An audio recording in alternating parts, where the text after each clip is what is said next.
Hey guys, this is Jim, WT1W, and you're watching FEP Labs Radio. Thanks for stopping by, appreciate it. So today I want to share with you something that I carried around with me for a long time, still do. This is an individual first aid kit, or IFAK, I-F-A-K, IFAK. And I was in the fire department, paramedic, firefighter for 27 years, and did the deed. Now I'm retired now, I've been out for 5 years. But I still keep an IFAK in my truck, or with me-ish, as I go about my daily business. I wanted to share what is in a good IFAK. The price ranges on these things are all over the map, and it depends on the contents of the IFAK and where you buy it. Honestly, you don't need to spend a ton of money for something like this. It depends on what you want in your kit. A lot of the pre-made kits, in my opinion, come with a bunch of stuff that you're never going to use and you don't need. If you buy a pre-made kit, that's where the premium comes in. If you build your own, you can pick and choose.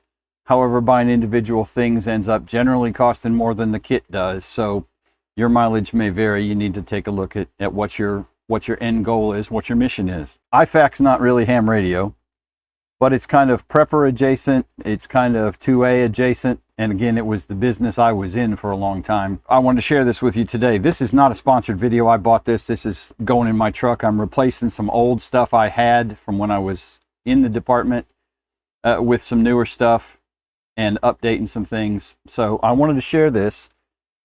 So I got this off of Amazon. This was about $50 for this particular kit, and the prices on Amazon range from a little cheaper than this to $300+. And again, it depends on what you want.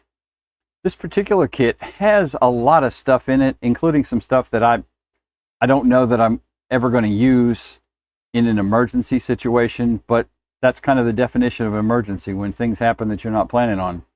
So I wanted to go through the contents and some things that I think are must-haves in your IFAK and some things that are maybe nice to have in your IFAK. So let's take a gander at what's in here. Now so first things first, right here, these are what is referred to as an Israeli military bandage. These are a cloth bandage. They have a cleat on them, sewn into it, so you can put direct pressure on an open wound. It's a bandage, as well as a way to secure the bandage tightly without having to worry about tape or cling gauze. These typically come sealed. I'm going to pop this one open. The reason they come sealed is because they're so dang big. And you can see it's double vacuum protected for my protection. But that's what they look like. And they're wrapped up in here. You can kind of see it here. There's the cleat sticking up. And the whole idea is that this goes over the wound. You can wrap it and then tie the end off around the cleat, and that secures it. So that is an Israeli military bandage. It's for massive trauma kind of thing. It's, again, emergency. This is a nasopharyngeal airway. This is to put in someone's nose. This goes in the right nose hole, the right philtrum. And there will be lube in here to slide this up, and it creates an open airway from their nose into their oral pharynx so they can potentially breathe. We have, of course, various gauze and other bandages in here. This is like an ace bandage kind of thing. Here's some other gauze. This is a triangular bandage for an emergency sling.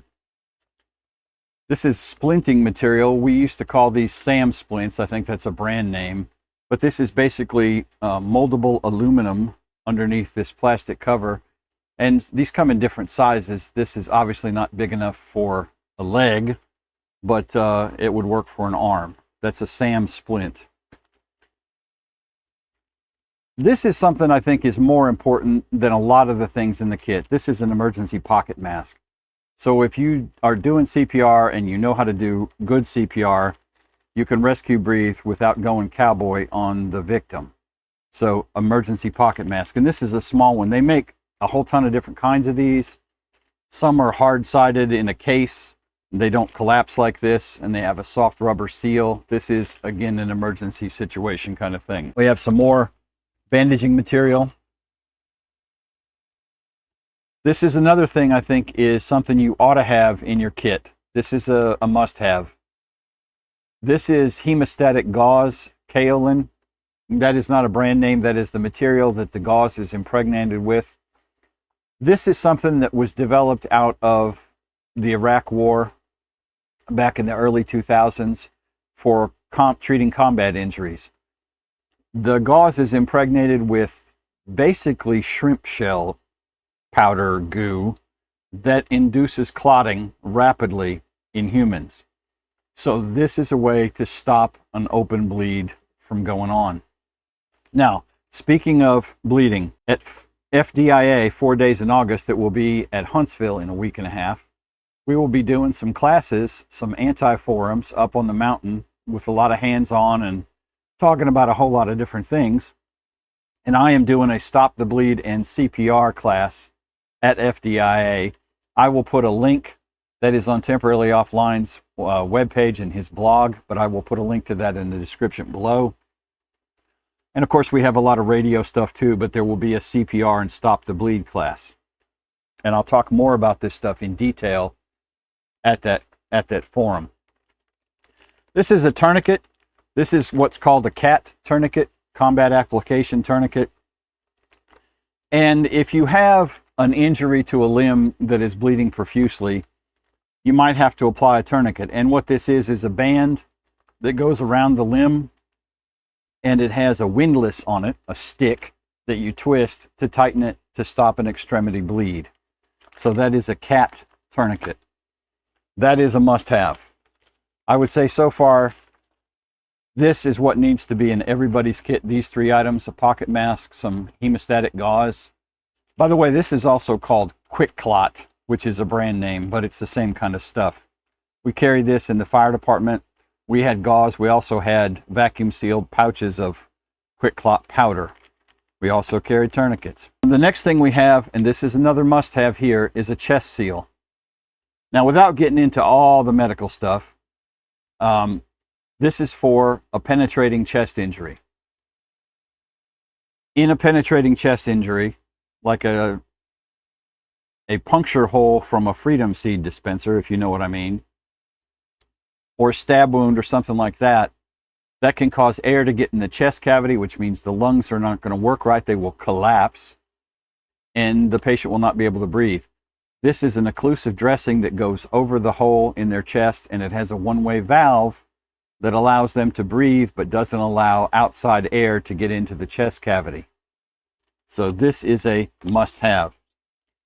And of course, we got a whole bunch of random stuff that, you know, nice to have, and if it doesn't take up any extra room, it's great. Some Band-Aids, some cotton swabs, alcohol prep pads, iodine pads for disinfecting,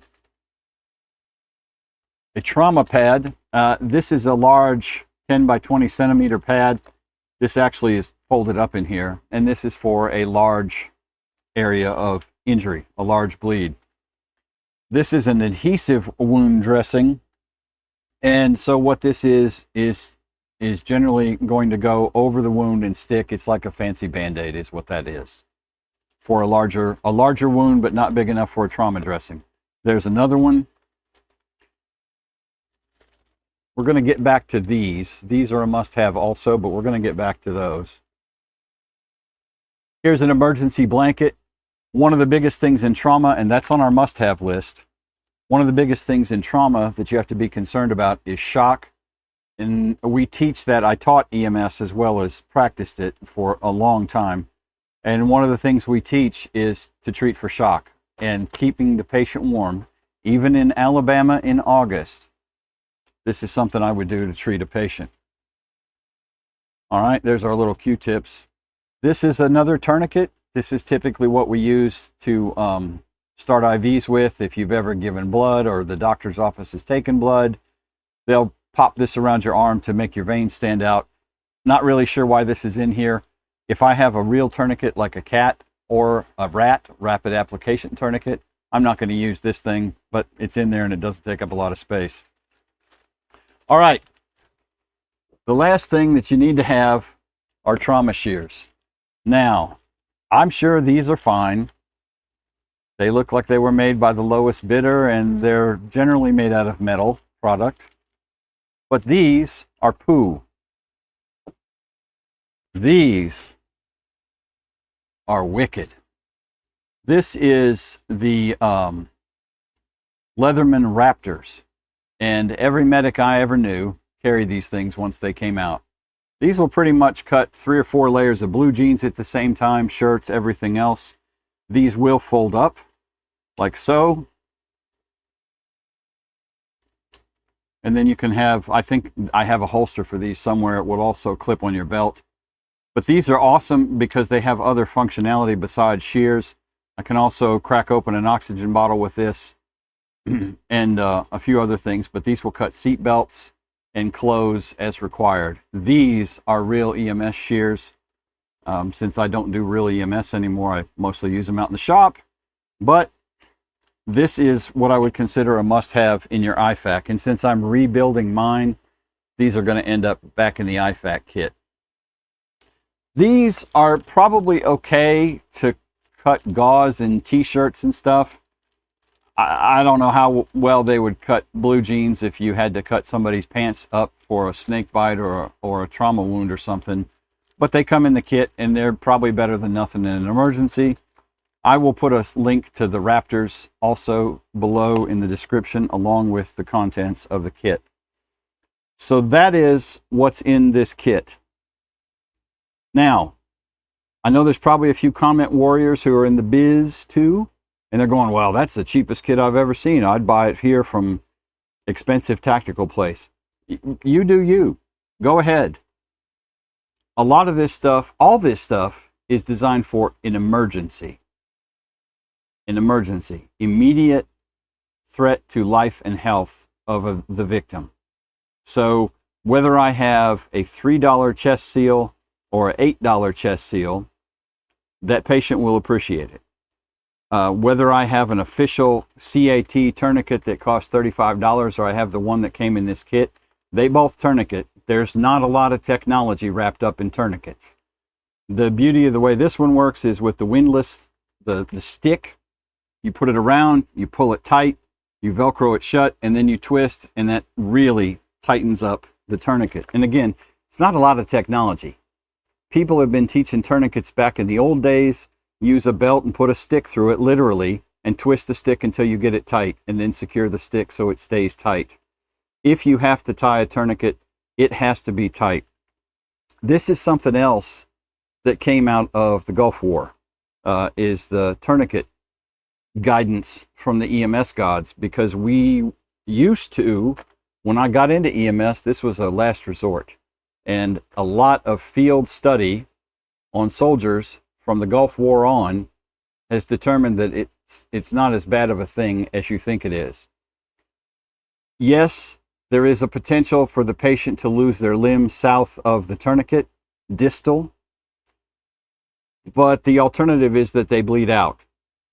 And studies are showing that you can go several hours, 3, 4, 5 hours or more, depends on which study, before a tourniquet becomes something that will threaten a limb past the injury. You are literally cutting off blood flow. But again, it's an emergency situation, so you have to look at, okay, do I let Charlie bleed out, or do I tie a tourniquet and he might lose part of his leg, or he bleeds out? He can recover from losing part of his leg, but he can't recover from dying. So, you see there? And again, studies have shown that it's not nearly as severe of a problem as it was initially thought years ago. And I got my license in '96. I was a practicing medic for 25 of the 27 years I was in the fire department, on an ALS service and at an ALS ambulance company. So I've been there and done that with a lot of stuff. This is a must-have. These are must-haves. Emergency blanket, must-have. Chest seal, must-have. Pocket mask of some sort, whether you get a sexy, pretty one in a hard case or you get something like that, must-have. And hemostatic gauze. And then some other gauze is fine. Some wound dressings, 4x4s. I like the trauma pads because they are large. Those are kind of on the must-have list. Alcohol preps, Band-Aids, iodine. Iodine is great because it will disinfect. Of course, some patients are allergic to that, so again, that could be an issue, but you have to look at the alternative. So that is what is in my very basic IFAK kit, and these are the things that when I was shopping for a new one, I had to have these things. If it didn't have this stuff, I wasn't going to buy it.